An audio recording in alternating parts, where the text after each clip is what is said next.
Welcome back to Athletic Everyday, day number 198. A little bit of a later mix session here. I wanted to experiment with doing some snatches to see how they would feel in my knees. My sort of reasoning for deciding to do snatches, even with quad tendon pain, is the load is kind of light. So that shouldn't necessarily exacerbate my quad tendon. I know I'm coming down quite fast, and the reversal of that momentum might trigger some quad tendon pain, but it's one of those things that you can't really know about for certain unless you try it. And from trying the snatches, it wasn't too bad actually. So maybe I can start incorporating a few snatches, maybe some higher volume as my knee starts to improve. So what you're watching here is me doing my isometrics with my skipping as a warm-up. For those of you that don't know, isometrics are fantastic for tendon health. Just holding a position, specific joint angle, and then just producing force voluntarily for an extended period of time, somewhere between sort of like 45 seconds and a minute usually works best. You can even do up to 90 seconds or even 2 minutes if you want to. And then you do sort of 2 to 5 sets of that, depending on how bad the pain is. And you can think of isometrics as kind of like painkillers. They reduce the pain enough in the tendon so that you can then, after that, do exercises that will help to improve the strength of the tendon, which might have caused pain if you hadn't done the isometrics. So it's very useful to do them before a session or even just throughout the day. Try and do like a set in the morning and a set in the evening. And from previous experience, that has helped me in the past when I've experienced tendon pain, especially in my knees from doing a lot of jumping volume.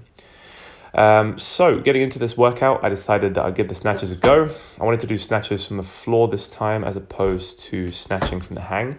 I personally found that today, maybe it was just from fatigue from doing a lot of work, doing a lot of manual labor, being tired from that. Maybe that was it. But I think in the past I have struggled from the floor as opposed to from the hang.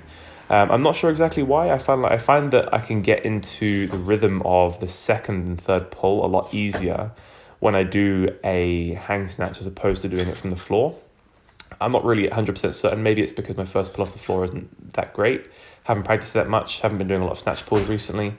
But the complex I decided that I was going to do today was a full power snatch and then a full snatch straight afterwards. So I worked up to a top set of what you're watching here of 75.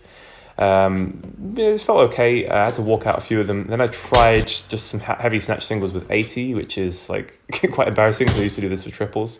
And I managed to get one, which you're about to see right here. Form was pretty atrocious, but I was able to stand it up. So that is a good sign, even though I was fatigued. Then I moved on to some calisthenics skills training. I first started out by doing a straddle front lever, which felt really, really good, felt really easy. So I even tried to experiment with doing some slightly more difficult variations where I straighten the knees out a little bit and try and extend the arms. And I was like, you know what? I'm going to try a straight front lever full on. And I managed to hold it for like 3 seconds here. So what you're watching there is basically a full front lever. So that is some serious progress. I was very happy about that. Then I moved into just doing some boring old front lever raises. I think I managed to get a set of 4 or 5 here. Maybe the last one was a straddle front lever on the eccentric, if I'm not mistaken. But this is some really good progress. The fact that I was able to hold a front lever for 3 seconds, that's the longest I've ever been able to hold it. And with decent form, pointed toes, my hips weren't fully extended. I had a little bit of flexion in the hips. But for me, that's progress, and I'm very happy about that. Then the last set here, I did the combination front lever raise and front lever eccentric that I like to do. So you do the easier variation on the way up. So straddle front lever on the way up and then regular front lever on the way down. More difficult on the way down as it is on the way up, as your muscles are stronger when they are contracting eccentrically because they're working with gravity as opposed to against it in the concentric contraction. Then here is proudest moment of the workout. Managed to get a handstand hold for a solid, I think this was 16 seconds, which is, I think, it's either the longest I've ever held it for, or one of the longest I've ever held it for. It's definitely the best form I've ever held it for. And this just goes to show that doing handstands against the wall, with your torso facing towards the wall, so the front side of your torso, your belly and your chest facing towards the wall, really does help with handstand form a lot more than when you're doing it with your back against the wall, because it doesn't prevent you from arching, doing that banana pattern with your back. Helps you to maintain a hollow body position when you press yourself into the wall.